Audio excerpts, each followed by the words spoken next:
Friends, आप सभी का मोस्ट वेलकम है हमारे इस यूट्यूब चैनल एएस मैथ्स में। फ्रेंड्स, हम आज बात करने वाले इस लेक्चर में मैट्रिक्स की कि मैट्रिक्स होता क्या है, मैट्रिक्स की डेफिनेशन क्या है, मैट्रिक्स कितने टाइप की होती है, मैट्रिक्स को कैसे सॉल्व किया जाता है एंड इसके मोस्ट इम्पॉर्टेंट फॉर्मूले क्या क्या होते हैं, किस टाइप के क्वेश्चन एग्जाम में पूछे जाते, इन सभी टॉपिक के ऊपर हम चर्चा करने वाले हैं। तो आप इस वीडियो में लास्ट तक बने रहिए जिससे कि आपको इस वीडियो का लाभ हो सके और आपसे क्वेश्चन बन सके। यदि आप हमारे इस चैनल में नए हैं तो आप हमारे इस चैनल को सब्सक्राइब कर दीजिए एंड अपने फ्रेंड्स तक शेयर भी जरूर कीजिए ताकि वह भी इस वीडियो के माध्यम से कुछ नया सीख सके। Thank you. तो हम यहाँ बात करते हैं मैट्रिसेस की कि मैट्रिक्स की डेफिनेशन क्या होती। तो मैट्रिक्स होता क्या है, जैसे कि यदि हम किसी एलिमेंट या वेरिएबल्स को या कोफिशिएंट ऑफ वेरिएबल्स को रो एंड कॉलम के फॉर्म में यदि लिख सकते हैं तो, या किसी डाटा को हम रो एंड कॉलम के फॉर्म में यदि अरेंज कर पाए तो उसे हम मैट्रिक्स कह सकते हैं। जैसे कि हम कुछ एग्जाम्पल के थ्रू समझेंगे कि मैट्रिक्स होता क्या है। सबसे पहले तो मैट्रिक्स की डेफिनेशन देख लीजिए। मैट्रिक्स की डेफिनेशन क्या होती है? A system of linear, a system of n number. क्या होता है? A system of n number. ये क्या है? डेफिनेशन है मैट्रिक्स की। A system of n number real और कॉम्प्लेक्स। क्या? रियल और कॉम्प्लेक्स। यहाँ पे जो एन नंबर हो सकते हैं वो रियल भी हो सकते एंड कॉम्प्लेक्स भी हो सकते। इनको यदि हम अरेंज्ड करेंगे, यदि हम इन्हें अरेंज्ड कर सके किसमें? In the form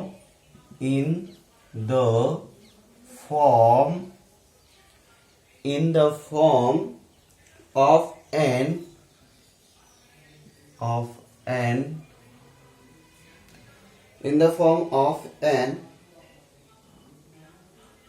arranged set of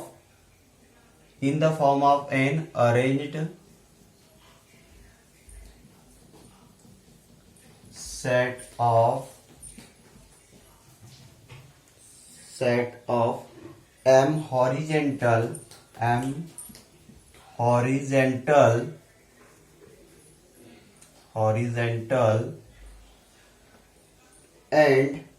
horizontal lines। मतलब क्या हो जाता है? हॉरिजेंटल लाइंस मतलब रो। ठीक है।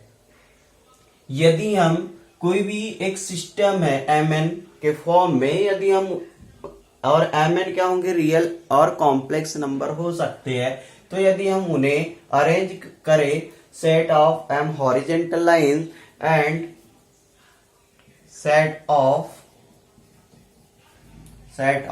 N vertical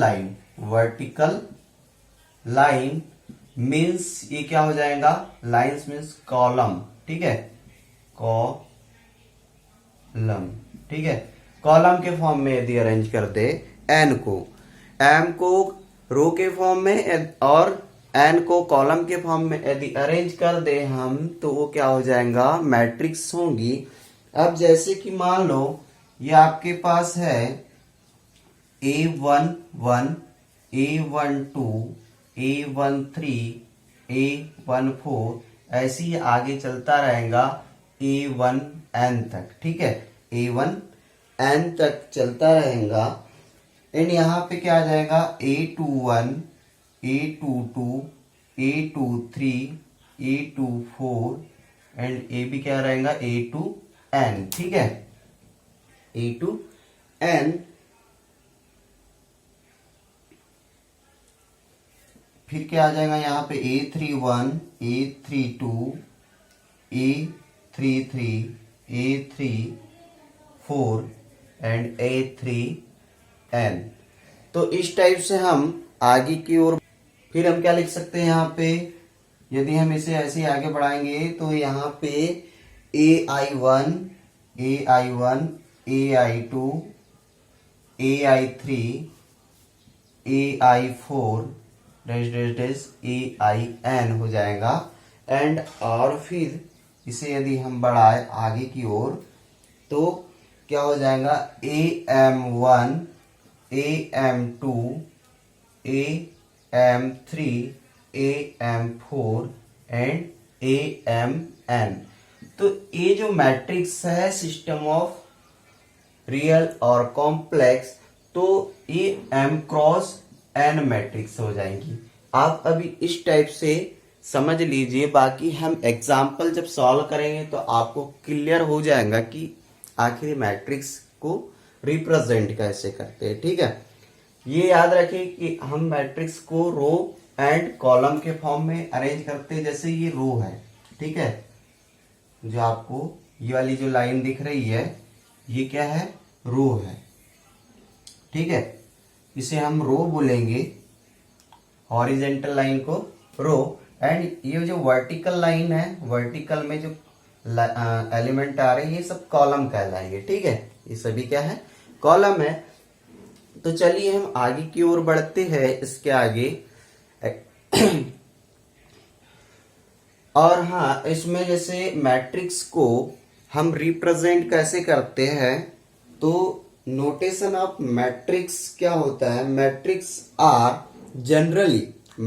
are generally denoted by capital letter of English alphabet VI2। ठीक है, मैट्रिक्स को हमेशा कैपिटल अल्फाबेट से रिप्रेजेंट करेंगे। जैसा A हो सकता है, B हो सकता है, C हो सकता है, X हो सकता है, Y हो सकता है। ABCD के किसी भी कैपिटल अल्फाबेट से हम मैट्रिक्स को रिप्रेजेंट कर सकते हैं। ठीक है, ये चीजें याद रखना है आपको। And element are generally denoted by corresponding small letter of English alphabet. ठीक है, और ये हो गया मैट्रिक को रिप्रेजेंट करने के लिए। ठीक है, कैपिटल अल्फाबेट से रिप्रेजेंट करेंगे मैट्रिक को रिप्रेजेंट करने के लिए, और मैट्रिक के अंदर के जो एलिमेंट होंगे उसे हम इंग्लिश अल्फाबेट के स्मॉलेस्ट अल्फाबेट से हम क्या करेंगे, रिप्रेजेंट करेंगे मैट्रिक्स को। ठीक है, and the following notation are used for including the element which constitutes the matrix. और हम मैट्रिक्स को इस सिंबल से भी रिप्रेजेंट कर सकते हैं, इस सिंबल से भी रिप्रेजेंट कर सकते हैं, एंड इस सिंबल से भी रिप्रेजेंट कर सकते हैं। ठीक है, तो मैट्रिक्स को अलग अलग सिंबल से रिप्रेजेंट कर सकते हैं हम। ठीक है, अब आगे की ओर बढ़ते हैं। अब देखिए साइज ऑफ मैट्रिक्स क्या होता है, मैट्रिक्स का साइज हम कैसे पता करेंगे। तो देखिए, let a matrix consists of M rows and N column. यदि मान लो let a matrix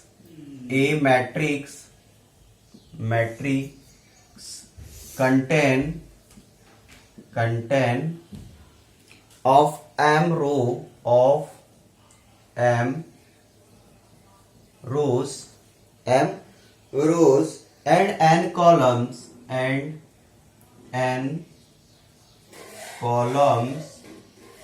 N columns then the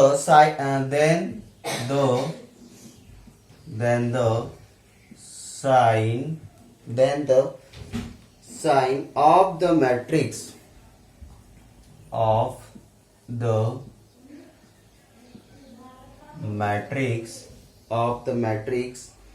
will be M cross N and is will be M cross N and is denoted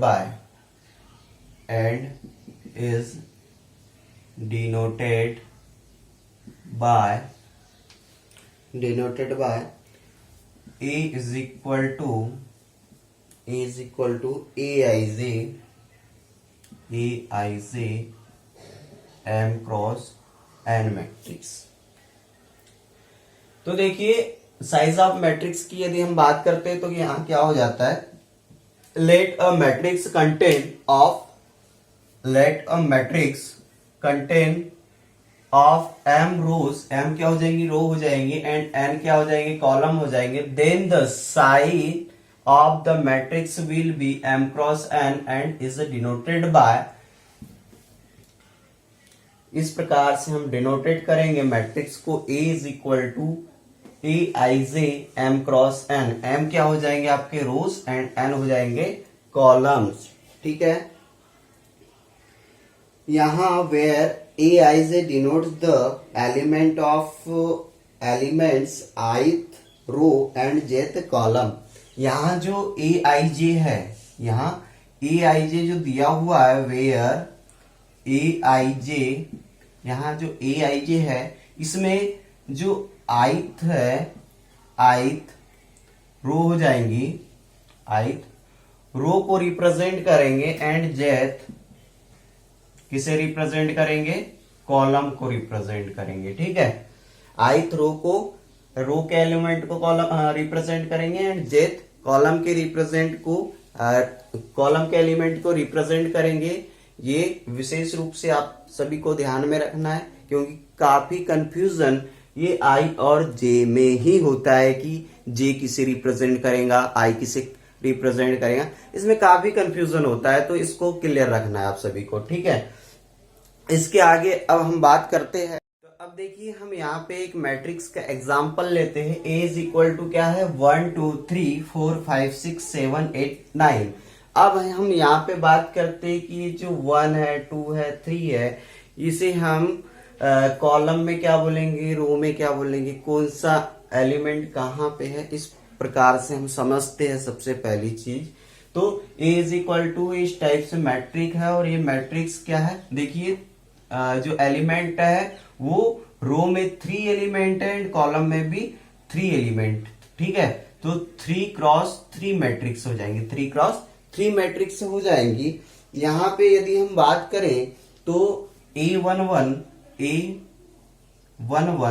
is equal to क्या है, 1 है, A11 is equal to 1 है। A12 की बात करें हम, A12 क्या हो जाएगा, 2 हो जाएगा, A12 is equal to 2। A13 is equal to क्या है, 3 है। अब यहाँ पे A21 देखो, ये फर्स्ट कॉलम का फर्स्ट एलिमेंट था। ठीक है, फर्स्ट रो का फर्स्ट कॉलम में, ये फर्स्ट रो का सेकंड कॉलम में, फर्स्ट रो का सेकंड कॉलम में, फर्स्ट रो का थर्ड कॉलम का एलिमेंट। ठीक है, तो ये जो पहला वाला होगा आई किसे रिप्रेजेंट करेगा, आई रो को। ठीक है, आई कॉलम को, आई रो को रिप्रेजेंट करेगा एंड जे कॉलम को रिप्रेजेंट करेगा। तो हम लिखते हैं यानी ए आई जे, हम ए आई जे लिखते हैं मैट्रिक्स को। आई किसे रिप्रेजेंट करता है, आई रो को एंड जे कॉलम को। तो देखिए ए i J, I is equal to 1। ठीक है, फर्स्ट रो है ना ये, तो A1 और ये फर्स्ट कॉलम का एलिमेंट है, तो A11 इज इक्वल टू 1 हो गया। और ये first row and second column में, फर्स्ट रो सेकेंड कॉलम का 2 एलिमेंट है, तो यहां हमने राइट कर दिए। देन यहाँ पे A13 मतलब first row and third column का एलिमेंट क्या है, 3 है। वैसे ही हम इसे लिखेंगे कि जो अब हम सेकेंड रो को पकड़ेंगे, तो सेकेंड रो क्या है, सेकेंड रो का ये फर्स्ट कॉलम में कितना है, यहाँ पे 4 है। ठीक है, 4 है। इसके बाद में हम बात करें तो यहाँ पे A2 इज इक्वल टू कितना दिया हुआ है, 5 and A23 is equal to 6 दिया हुआ है। ठीक है, अब हम थर्ड रो की बात करें तो A31 इज इक्वल टू कितना हो जाएगा, 7 एंड A32 का एलिमेंट कितना है, 8 है एंड A33 का एलिमेंट कितना है, 9। तो हम इस प्रकार से हम क्या करते हैं, एलिमेंट को लिखते हैं। और यदि हम बात करें A12, ठीक है, जैसे A12 इज इक्वल टू 2 लिखा हुआ है, तो इसे हम क्या पढ़ सकते हैं, element of first row, element of first row and second column. इसे हम क्या पढ़ सकते हैं, element of first row and second column. इसे हम क्या पढ़ सकते हैं, element of first row third column. इसे हम क्या पढ़ सकते हैं, सेकेंड रो फर्स्ट कॉलम का एलिमेंट है, सेकेंड रो सेकेंड कॉलम का एलिमेंट है, सेकेंड रो थर्ड कॉलम का एलिमेंट है। इसे हम पढ़ सकते हैं थर्ड रो फर्स्ट कॉलम का element, third row second column का element and third row third column का एलिमेंट है। इस प्रकार से हम इस मैट्रिक्स के एलिमेंट को समझते हैं एंड किस टाइप से पढ़ेंगे एंड किस टाइप से लिखेंगे, तो इस टाइप से लिखेंगे, ठीक है। आई होप कि आप सभी को समझ में आ रहा होगा, ठीक है। यदि आपको नोट डाउन भी करना हो तो कर सकते हैं, क्योंकि काफी मोस्ट इम्पोर्टेंट टॉपिक है मैट्रिक्स का, क्योंकि काफी क्वेश्चन इस मैट्रिक्स के बेसिक से ही बने जाते हैं। क्योंकि देखिए लीनियर ट्रांसफॉर्मेशन हो जाए या वेक्टर स्पेस हो जाए, जो भी बड़े टॉपिक है, तो उन सभी में क्वेश्चन मैट्रिक्स से रिलेटेड ही पूछे जाते हैं। तो बेसिक चीजें जो मैट्रिक्स की है वो पता होना चाहिए हमें कि क्या क्या हो। तो ये मैट्रिक्स क्या हो गई आपकी 3x3, मतलब 3 रो है एंड 3 कॉलम है, ओके। और यहां आप देख सकते हैं कि नंबर ऑफ रो जितनी है, नंबर ऑफ रो, एक मिनट, यहां number of row is equal to number of column है, नंबर ऑफ कॉलम है, ठीक है। जितनी रो है उतने ही कॉलम है। देखिए first row second row third row, first column second column third column, तो 3 रोज है इज इक्वल टू 3 कॉलम्स है, number of columns is equal to number of rows है, ठीक है। A is a square matrix of order 3, तो ये क्या हो जाएगी, A इज इक्वल टू, जो A is equal to matrix दी हुई है वो स्क्वायर मैट्रिक हो जाएंगे। यदि आपको कोई भी matrix number of row and number of column equal दिखाई देते किसी मैट्रिक्स में, तो वह क्या हो जाएगी, कौन सी मैट्रिक कहलाएंगी, स्क्वायर मैट्रिक्स कहलाएंगी। इसका विशेष रूप से आपको ध्यान रखना है। अब हम बात करते हैं number of element in matrix में कितने एलिमेंट है, उसको हम कैसे पता करेंगे। तो देखिए ये जैसे कि आपके सामने एक मैट्रिक है 1 2 4 5, ये 2x2 मैट्रिक है, ठीक है। 2 रो है एंड 2 कॉलम है, इसे हम 2x2 मैट्रिक्स बोलेंगे। तो number of element in a matrix can be found out by multiply by number of row and number of column, that is number of element, ठीक है। यदि हम नंबर ऑफ जो रो दी हुई है हमें 2 एंड नंबर ऑफ कॉलम कितने दिए हुए 2, यदि हम इन दोनों का मल्टीप्लाई कर देते हैं तो टोटल नंबर ऑफ कॉलम हमारे पास निकल जाएंगे। जैसे कि नंबर ऑफ रो कितनी है, number of row 2 and number of column भी 2 है। नंबर ऑफ रो कितनी दी हुई है 2 एंड नंबर ऑफ कॉलम कितने दिए हुए 2 दिए हुए।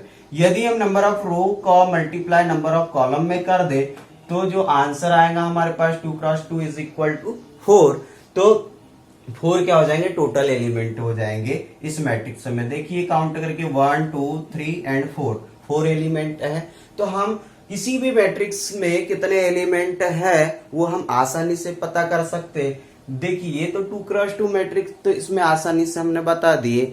बाकी यदि आपको बहुत सी बड़ी मैट्रिक्स हो जाए, यदि इधर साइड भी 10 एलिमेंट है इधर भी 10 एलिमेंट है, तो काफी बड़ी मैट्रिक्स हो जाती। इस टाइप की मैट्रिक्स में एलिमेंट काउंट करने के लिए क्या होगा कि m क्रॉस n जो होता है, यानी number of row and number of column जितने होते हैं उसका यदि हम मल्टीप्लाई कर दे तो नंबर ऑफ एलिमेंट हम आसानी से निकाल सकते हैं। आई होप कि यह वीडियो आपको समझ में आई होगी और आप कुछ नया सीख पाए होंगे इस वीडियो के माध्यम से। तो आप हमारे इस चैनल को सब्सक्राइब कर दीजिए यदि आप हमारे इस चैनल पर नए हो तो, और इस वीडियो को अपने फ्रेंड तक शेयर करिए या किसी भी अन्य ग्रुप में शेयर करिए, जिससे कि आपको भी स्टडी करने में, यानी यदि आप शेयर करते हैं तो मैं भी बहुत अच्छी अच्छी वीडियो बना करके लाऊंगा, इस चैनल के माध्यम से आप सभी तक पहुंचाऊंगा। एंड अब हम नेक्स्ट वीडियो में मिलेंगे, टाइप ऑफ मैट्रिक्स के ऊपर हम चर्चा करेंगे कि मैट्रिक्स कितने टाइप्स की होती है, ठीक है, और उन मैट्रिक्स का यूज हम कैसे करते हैं और कहाँ कहाँ करते, इन सभी चीजों के बारे में हम विस्तार से चर्चा करेंगे। तो अगली वीडियो के लिए आप हमारे इस चैनल के नोटिफिकेशन को ऑन करके रखेंगे, बेल आइकन की बटन को क्लिक करके रखिएगा, तो आपको क्या होगा कि जब मैं सेकंड वीडियो डालूंगा टाइप ऑफ मैट्रिक्स के ऊपर, तो आपको उसकी डिटेल नोटिफिकेशन के माध्यम से आपको प्राप्त हो सकेंगी और आप आसानी से उस वीडियो को एक्सेस कर पाएंगे। तो आज के लिए बस इतना ही। मैं थैंक यू कहना चाहूँगा, आप सभी ने इस वीडियो को देखा इसके लिए तहे दिल से आपका धन्यवाद। Thank you.